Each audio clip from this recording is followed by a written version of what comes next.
1000 கோடியை சம்பாதிச்சு வீட்டுல தூக்கிட்டு வந்திருக்கலாம்.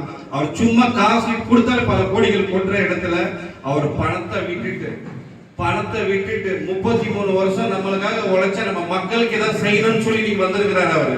அவர் யாரை நம்பி வந்திருக்காரு? நம்மளை நம்பி வந்திருக்கிறாரு. நம்ம தளபதி நம்மளை நம்பி வந்திருக்கிறாரு. அவருக்கு நம்ம பண்ண வேண்டியது ஒரே ஒரு விஷயம், படத்துல எப்படி டாப்ல வச்சிருந்தோமோ அதே மாதிரி இந்த அரசியலையும் அவர் நம்ம சிஎம் ஆக்கி சிஎம் உட்காரிக்கணும். என்ன பண்ணணும்னா நம்ம தொகுதியில தேர்ந்தெடுக்கப்பட்ட சம்பைக்கண்ணா அவங்க வந்து நம்ம வெற்றி வேட்பாளரா ரெடி பண்ணு. வெற்றி வேட்பாளர் அவரது மே 4ஆம் தேதி அறிவிக்கும் போது மாபெரும் வெற்றியா கொஞ்ச நஞ்ச ஓட்டெல்லாம் ஜெயிக்க கூடாது.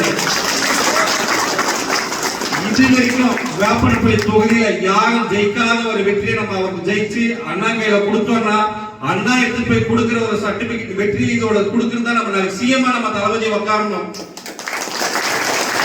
அதுக்கு நம்ம எல்லாருமே பாடுபடணும். ஏன்னா இங்க கருத்து வேறுபடுதல் வேண்டாம். இங்க தளபதியை வின் பண்ண வைக்கிறதா நம்மளோட மோட்டிவ்.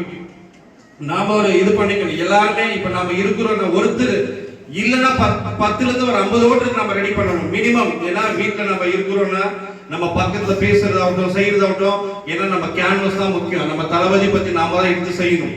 ஏன்னா லேடிஸ் மேபி தளபதிக்கு ஓட்டு கம்பல்சரி இருக்கும். சில பேர் இப்ப இந்த டிஎம்கே ஆகட்டும்